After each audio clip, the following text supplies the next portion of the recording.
Bicaralah. Nada lemah pria itu membuatnya terdengar seperti baru bangun dari tidur siang, namun kata itu menembus tepat di hati pelayan perempuan yang sangat cantik itu menyebabkannya segera bergetar. Dia buru-buru menyatukan tinjunya dan membungkuk. Melaporkan kepada Tuan Muda, kami telah menemukan melalui penyelidikan kami bahwa alasan mengapa Putri Penatua Huang berani menunjukkan kelancangan seperti itu karena dia didukung oleh kota pertama. Selain itu dia bahkan telah memfitnah Nona Gu di sekte kedokteran. Dia berkata bahwa Nona Gu telah menggunakan tubuhnya untuk merayu Lin Yang, itulah sebabnya Lin Yang bersikeras untuk membantunya. Saat dia berbicara, pelayan cantik itu bisa dengan jelas merasakan aura dingin yang keluar dari pria itu dan dia tidak bisa menahan diri untuk tidak menggigil hebat. Matanya yang indah mengintip dengan hati-hati ke fitur ukiran jahatnya. Kota pertama. Pria yang tampak nakal itu terkekeh tetapi tawanya mengandung rasa dingin yang tak ada habisnya. Jika dia selalu arogan dan lalim secara teratur kita bisa membiarkan masalah ini berlalu. Namun dia telah memprovokasi seseorang yang seharusnya tidak terprovokasi. Pada akhirnya dia akan menghadapi nasib yang mirip dengan alam abadi. Pelayan wanita cantik itu tidak bisa tidak mengasihani ayah dan anak perempuan dari keluarga Huang. Dari semua orang yang harus mereka provokasi, mengapa harus Guruo Yun? Sekarang Tuan Muda juga telah kehilangan kesabaran, dia tidak akan melepaskan mereka dengan mudah bahkan jika dia mendapat dukungan dari organisasi itu. Tuan Muda, apakah Anda berencana untuk membantu Nona Gu? Tidak. Pria nakal itu menggelengkan kepalanya saat ekspresi kegembiraan muncul di mata bunga persiknya.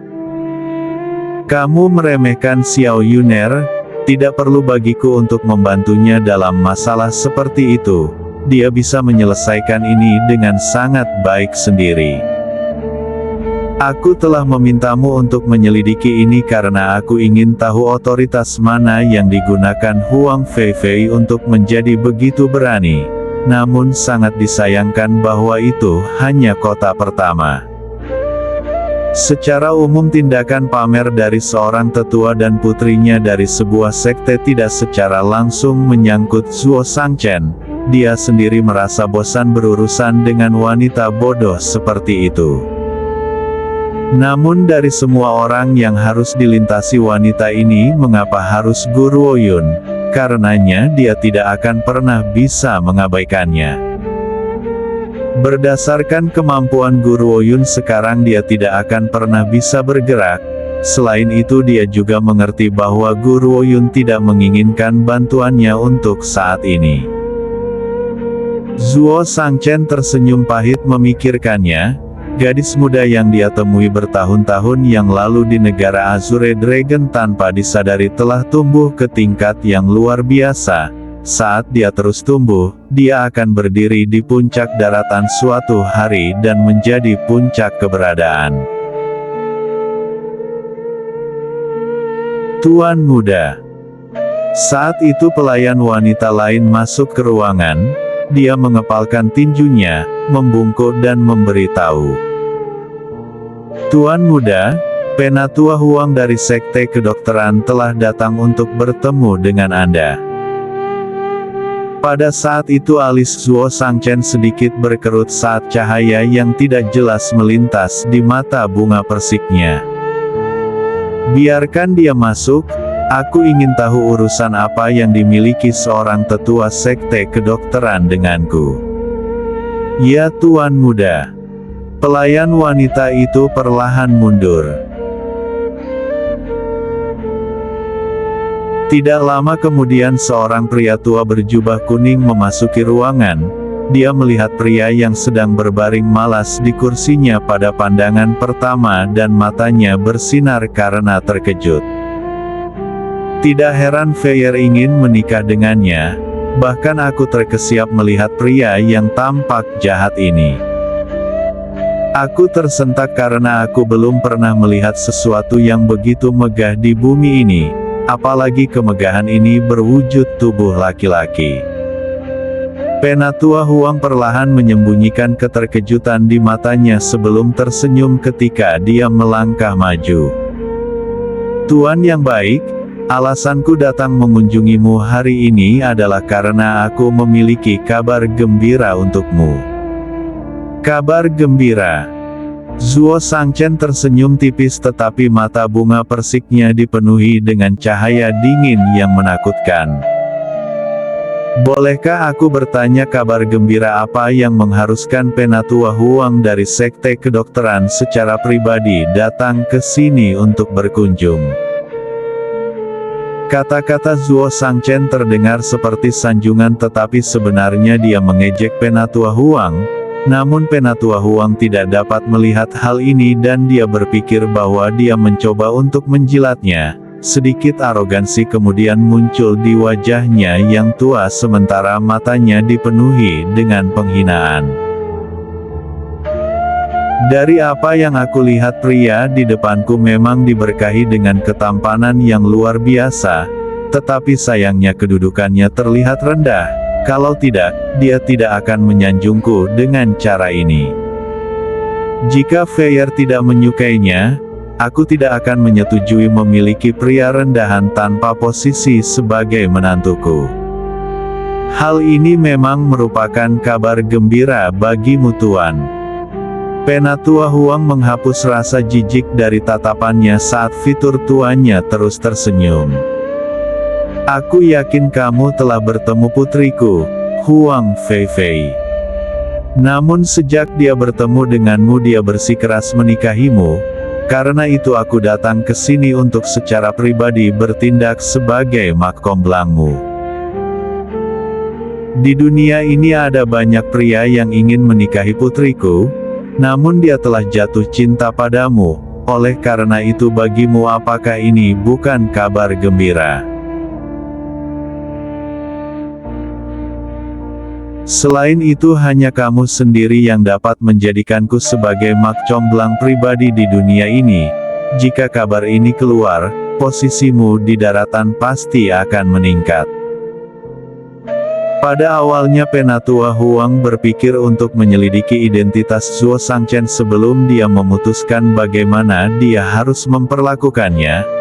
Namun setelah mendengar sanjungan pria itu dia berasumsi bahwa kekuatan Zuo Shangchen pasti tidak sekuat Sekte Kedokteran. Kalau tidak, dia tidak akan begitu menyanjung seorang tetua dari Sekte Kedokteran. Ini mungkin berarti bahwa dia kemungkinan besar adalah seorang kaisar dari negara tertinggi paling banyak. Namun saat Penatua Huang mengucapkan kata-kata itu, dia tidak memperhatikan ekspresi jijik dan kemarahan dari pelayan wanita cantik yang berdiri di sebelah Zuo Shangchen. Dia hanyalah putri seorang penatua dari Sekte Kedokteran. Dia bahkan tidak sebanding dengan roti kukus yang harum namun dia berani mengklaim bahwa setiap pria di daratan ingin menikahinya. Selanjutnya apakah perjodohan pribadinya benar-benar sesuatu yang mulia untuk memulai? Dia benar-benar mengatakan bahwa masalah ini akan meningkatkan kedudukan tuan muda di daratan. Ini adalah lelucon paling lucu yang pernah aku dengar sepanjang hidupku. Inilah alasan mengapa pelayan cantik ini benar-benar tertawa terbahak-bahak. Matanya yang indah dipenuhi dengan amarah yang berapi-api saat dia memelototi Penatua Huang. Sekte Kedokteran yang begitu kecil namun kamu berani menghina tuan mudaku. Bahkan Nona Sulung Lembah Angin tidak akan berani mengklaim bahwa dia cocok untuk tuan mudaku. Lembah Angin, hati Penatua Huang tiba-tiba jatuh. Lembah Angin berada di kota pertama dan merupakan orang-orang yang bisa dia andalkan untuk mendapatkan dukungan. Namun aku tidak berpikir bahwa seorang pelayan wanita belaka akan mengetahui keberadaan Lembah Angin. Mungkinkah aku salah dan pria yang tampak jahat ini bukan kaisar dari negara tertinggi tetapi dari kota pertama? Tidak, ini pasti tidak mungkin. Jika ada orang dari kota pertama yang muncul di sini, tuan dari lembah angin itu pasti akan memberitahuku juga.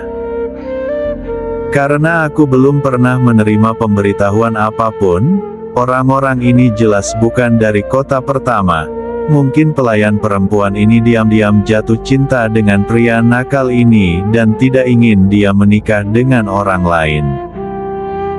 Lebih jauh lagi dia pasti menggunakan cara lain untuk mencari tahu tentang keberadaan lembah angin. Itu sebabnya dia dengan sengaja mengatakan hal itu di depanku. Ekspresi di mata Penatua Huang menjadi semakin menghina. Dia meludah dengan merendahkan. Para tuan sedang berbicara, hak apa yang harus diinterupsi oleh seorang gadis pelayan? Jika tuanmu tidak mampu mendidikmu, maka aku lebih dari bersedia untuk mengajarimu perbedaan antara senior dan junior. Jangan berpikir bahwa aku tidak menyadari pikiran kotormu. Bukankah kamu mencintai tuanmu sehingga kamu tidak ingin memiliki nyonya sama sekali? Kamu juga harus memperhatikan statusmu. Seorang gadis pelayan berani berpikir untuk naik ke tempat tidur tuannya. Tunggu saja hari ketika putriku menikahinya. Kamu bahkan tidak akan memiliki hak untuk mengikutinya. Aku tidak akan membiarkan siapapun yang menghalangi putriku. Penatua Huang berbicara seolah-olah dia telah membuat sumpah khusyuk, dan bahwa Zuo Shangchen telah mengkonfirmasi bahwa dia akan menikahi Huang Feifei. Gadis pelayan cantik itu melompat gila. Kentut tua ini sebenarnya menuduhku memiliki rencana besar terhadap tuan muda. Namun dia mungkin tidak akan pernah membayangkan bahwa siapapun yang memiliki niat terhadap tuan muda akan ditangani oleh tuan muda sendiri pada akhirnya. Kami yang tinggal hanya setia padanya. Zuo Shangchen akhirnya bergerak ketika dia menyadari bahwa pelayan perempuannya yang cantik akan berbicara lagi. Dia mengangkat tangannya dan menghentikan pelayan wanita itu berbicara sebelum dia dengan malas mengangkat matanya, menyapu pandangan bunga persiknya ke wajah Penatua Huang dengan senyum yang tidak mencapai matanya. Wajahnya yang jahat namun indah bersinar dengan senyuman yang bisa menggulingkan bangsa-bangsa. Huang Feifei. Dia tertawa dan mengalihkan pandangan menghina ke arah Penatua Huang. Nada suaranya lesu dan santai saat dia berkata, "Maaf, aku tidak tahu siapa dia." Penatua Huang hampir memuntahkan seteguk darah tuanya. Ternyata bahkan setelah aku mengatakan banyak hal, anak ini masih tidak tahu siapa putriku. Tuan. Penatua Huang menarik napas dalam-dalam dan menjawab dengan tatapan ganas di matanya. Kamu telah bertemu putriku saat kamu berada di kaki gunung sekte kedokteran. Putriku adalah wanita muda yang sangat cantik mengenakan jubah kuning. Setelah mendengar ini senyum di mata Zuo Shangchen semakin jelas. Kamu berbicara tentang wanita berbaju kuning di kaki gunung sekte kedokteran? Aku memang pernah bertemu dengan seorang wanita berpakaian kuning. Tetapi wanita itu tidak terlalu cantik, paling-paling dia seorang lalim yang arogan dan orang aneh yang merendahkan dan tirani. Oh, jadi dia putrimu? Aku sudah lama tak sabar bertemu denganmu. Pelayan wanita cantik itu tersenyum ketika dia melihat ekspresi pucat di wajah Penatua Huang. Selain saudara kandungku, tuan muda tidak pernah menunjukkan rasa hormat kepada orang lain. Seorang wanita, betapapun cantiknya, tidak akan berbeda dengan setumpuk tulang di matanya. Selain itu Huang Feifei benar-benar tidak cocok untuk menyandang gelar kecantikan yang tiada taranya. Ngomong-ngomong, Zuo Shangchen menoleh ke arah Penatua Huang yang sekarang memiliki ekspresi wajah yang sangat jelek dan berbicara dengan merendahkan. Aku bahkan pernah mendengar sesuatu yang agak menarik tentang putrimu.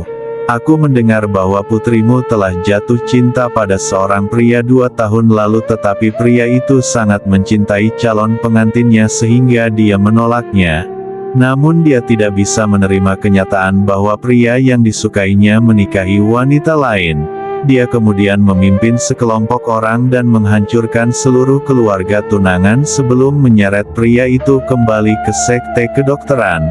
Pada akhirnya pria itu bunuh diri beberapa hari kemudian. Tidak dapat menerima penghinaan ini. Ekspresi Penatua Huang telah berubah dari hijau menjadi putih sebelum berubah dari putih menjadi hijau lagi. Ini memang masalah yang memalukan bagi sekte kedokteran, dan jika dia tidak menerima bantuan dari Tuan Lembah Angin, sekte kedokteran pasti akan mengusir mereka berdua. Itu hanya rumor. Penatua Huang memantapkan hatinya dan menjawab dengan senyum dingin. Putriku adalah wanita yang luar biasa, siapa yang tidak menyukainya, hal ini tanpa terkecuali. Seorang pria yang membuatnya jatuh cinta akan menjadi gila demi dia bahkan jika dia sudah memiliki seorang istri. Oleh karena itu masalah yang kamu sebutkan hanyalah rumor yang disebarkan oleh orang lain. Dia dapat memiliki pria manapun yang dia inginkan, mengapa dia harus mengambil pria itu secara paksa? Namun dari semua pria di sini, dia sangat jatuh cinta padamu sehingga dia bahkan tidak akan melihat pria lain. Itulah mengapa aku mengatakan bahwa kamu beruntung telah berhasil memegang hatinya. Terlepas dari rumor apapun yang beredar tentang Huang Feifei di dunia luar, baginya, dia akan selalu menjadi yang paling luar biasa. Sama seperti bagaimana kecantikan di mata yang melihatnya, di hati seorang ayah, putrinya akan selamanya lebih kuat dari siapapun. Penatua Huang. Zuo Shangchen perlahan bangkit dan mengangkat dagunya, melihat ke bawah ke arah sesepuh berjubah kuning. Dia kemudian mengangkat sudut bibirnya dengan lembut. Aku hanya akan menawarkanmu dan putrimu satu nasihat. Abaikan seorang pria dan dia akan melakukan lebih banyak lagi. Konsekuensi terlalu mati otak adalah mengundang penghinaan. Kamu. Ekspresi Penatua Huang sangat berubah. Dia tidak menyangka Zuo Shangchen akan menolaknya. Bagus, hebat. Ini adalah salah satu hutang yang tidak akan aku lupakan. Anak nakal terkutuk, itu adalah keberuntunganmu untuk menerima bantuan putriku, namun kamu tidak tahu apa yang baik untukmu. Apakah kamu berpikir bahwa kamu seorang tuan muda dari kota pertama? Jika kamu benar-benar akan menolaknya, aku jamin kamu akan mendapatkan kemalangan di masa depan. Bocah terkutuk ini mungkin berpikir bahwa aku hanya seorang penatua belaka dari sekte kedokteran dan bukan tuan sekte. Itu sebabnya dia menolakku. Tatapan tetua Huang menjadi lebih jahat saat memikirkannya. Ciri-cirinya sekarang menunjukkan rasa dingin yang sedingin es. Keluar. Nada suara yang digunakan untuk mengucapkan kata-kata ini lembut namun terasa seperti beban berat saat mereka menghantam hati Penatua Huang. Dia mengambil napas dalam-dalam sebelum dia dengan keras meluruskan lengan bajunya dan pergi. Tuan muda, apakah kita benar-benar akan membiarkannya pergi begitu saja? Pelayan cantik itu tidak puas sama sekali, lagi pula orang tua itu telah menghina tuan muda sedemikian rupa, bagaimana mereka bisa membiarkannya pergi. Zuo Shangchen mengalihkan pandangannya ke arah pelayan wanita cantik itu. Dia tidak mengatakan sepatah kata pun, tetapi rasa dingin dari mata bunga persik itu membuatnya gemetar. Dia melemparkan dirinya ke posisi berlutut di tanah dengan bunyi gedebuk keras saat dahinya berkeringat dingin. "Tolong maafkan aku tuan muda, bawahan Anda telah lancang. Ingat, jangan masuk ke hal-hal yang tidak perlu kamu khawatirkan lain kali." Zuo Shangchen mengangkat alisnya sedikit saat dia mengarahkan pandangannya ke langit. Sikapnya tidak lagi menunjukkan kemalasan awalnya. Seluruh keberadaannya seperti pisau tajam dengan aura yang parah dan rasa dingin yang sedingin es. Apakah dia benar-benar akan membiarkan Penatua Huang pergi tanpa akibat setelah berbicara kepadanya dengan cara itu? Tidak. Kapan aku, Zuo Shangchen, pernah begitu baik? Siapapun yang menghinaku akan menemui akhir yang mengerikan. Apakah kamu selesai menikmati pertunjukan? Tidak lama setelah itu, aura parah Zuo Shangchen perlahan menghilang dan dia sekali lagi kembali ke keadaan malasnya. Mata bunga persiknya membawa senyum saat dia berbalik ke arah tempat terdekat di langit. Suaranya terdengar sangat nakal. Pelayan wanita cantik itu melompat. Dia masih merasa linglung ketika dia melihat sesosok muncul dari udara tipis untuk berdiri tepat di depan Zuo Shangchen. Seorang wanita cantik telah melemparkan dirinya ke dalam pelukanmu. Namun pangeran keempat yang nakal akan menolaknya juga. Guru Woyun melengkungkan sudut bibirnya saat dia menatap pria yang tampak jahat dan menarik di hadapannya dengan setengah senyum di wajahnya. Wajah Zuo Shangchen segera menjadi hitam. "Nakal? Kapan aku menjadi nakal? Sampai hari ini aku bahkan belum pernah menyentuh seorang wanita. Dari mana kenakalanku berasal?" Sebenarnya Zuo Shangchen tidak sepenuhnya menyadari bahwa dia selalu ditemani oleh sekelompok pelayan wanita yang tak tertandingi kemanapun dia pergi. Kebanyakan orang akan membuat penilaian mereka berdasarkan itu. Wanita cantik. Zuo Shangchen tertawa menghina dan sedikit ejekan melintas di matanya. Dia bahkan belum berada di setengah kecantikan. "Namun jika kamu Xiao Yuner ingin melemparkan dirimu ke arahku, aku pasti akan menerimanya." Guru Woyun mengangkat bahu dan melirik Zuo Shangchen dengan setengah tersenyum. "Maaf, aku tidak tertarik denganmu. Aku berharap bahwa kamu sendiri tidak terlalu tertarik padaku." Meskipun Zuo Shangchen selalu menggodanya, Guru Woyun tahu bahwa dia telah merawatnya sepenuhnya demi Gu Shengqiao.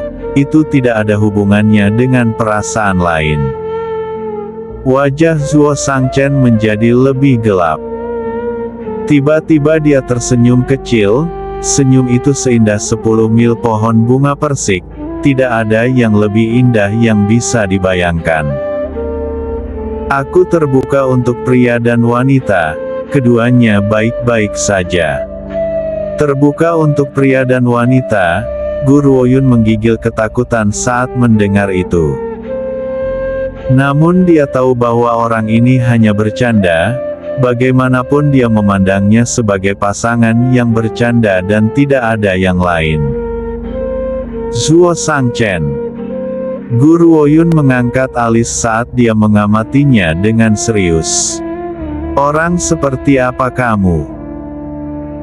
Zuo Shangchen terguncang sebelum dia dengan cepat mendapatkan kembali ketenangannya. Matanya yang sedih kemudian menatap Guru Woyun dengan menyedihkan. "Xiao Yuner, Kita sudah saling kenal begitu lama namun kamu tidak tahu orang macam apa aku ini. Ini benar-benar menyayat hatiku. Aku bertanya tentang identitasmu. Guru Woyun menjawab dengan setengah tersenyum.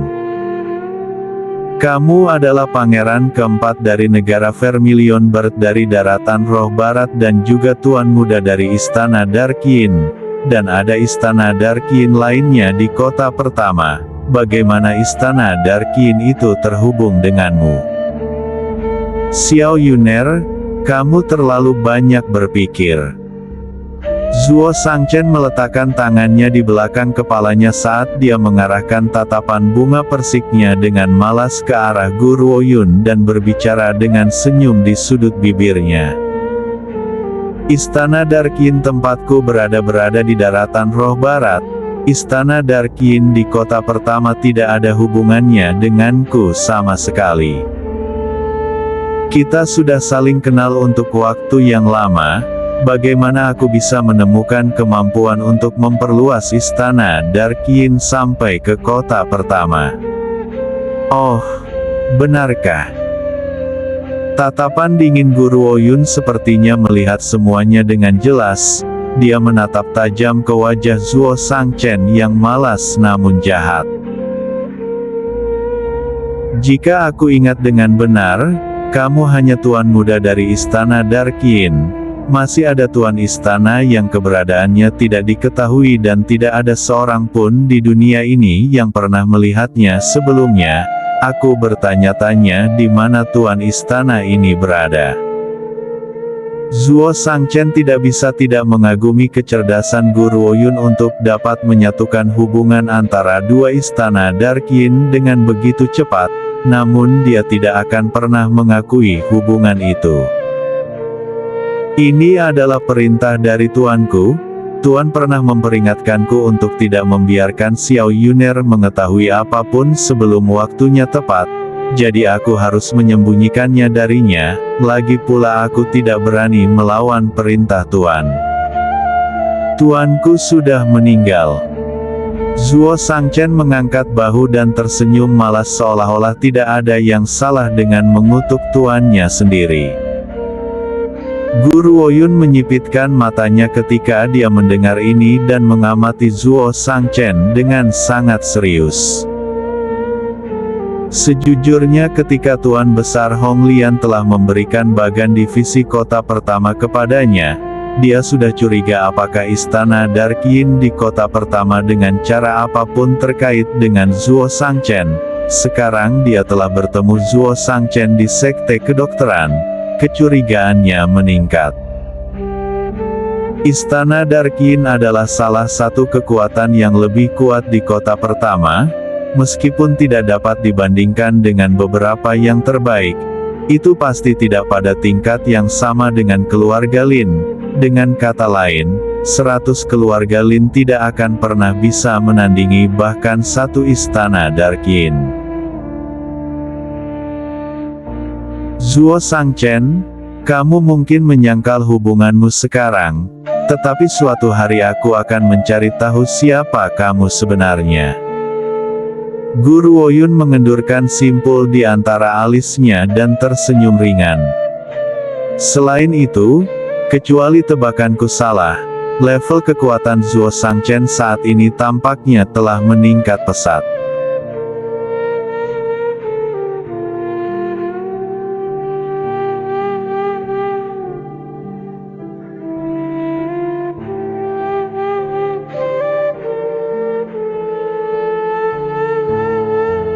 Di kamar tetua, Huang Feifei buru-buru bergegas keluar untuk menyambut penatua Huang saat dia melihat bahwa dia telah kembali. Wajahnya memerah karena antisipasi. Ayah, bagaimana hasilnya? Apa yang dia katakan? Apakah dia setuju untuk menikah denganku? Dan apa tingkat kekuatannya? Ketika penatua Huang melihat antisipasi di wajah putrinya, dia menggelengkan kepalanya dan menghela nafas tanpa daya. Dia telah menolak. Kata-katanya seperti sambaran petir yang mendorong Huang Feifei mundur. Wajahnya menjadi seputih kain saat matanya menatap dengan sedih pada penatua Huang. Ayah, apakah ayah mengatakan bahwa dia telah menolakku? Apakah dia tidak menyukaiku? Ekspresi Huang Feifei menciptakan kepedihan di hati penatua Huang dan dia bergegas menenangkannya. Tidak seperti itu. Hanya saja dia merasa dirinya terlalu rendah dan tidak cocok untukmu. Itu sebabnya dia menolak tawaran itu. Mendengar ini ekspresi Huang Feifei berubah menjadi lebih baik. Namun dia masih bersikeras. Ayah, apakah ini benar? Alasan penolakannya bukan karena dia tidak menyukaiku tapi dia berpikir bahwa dia tidak pantas untukku. Itu benar. Penatua Huang mengangguk. Dia telah memutuskan bahwa demi putrinya dia harus mendapatkan posisi tuan sekte. Saat itu pria itu akan menangis dan memohon kesempatan untuk menikahi putrinya.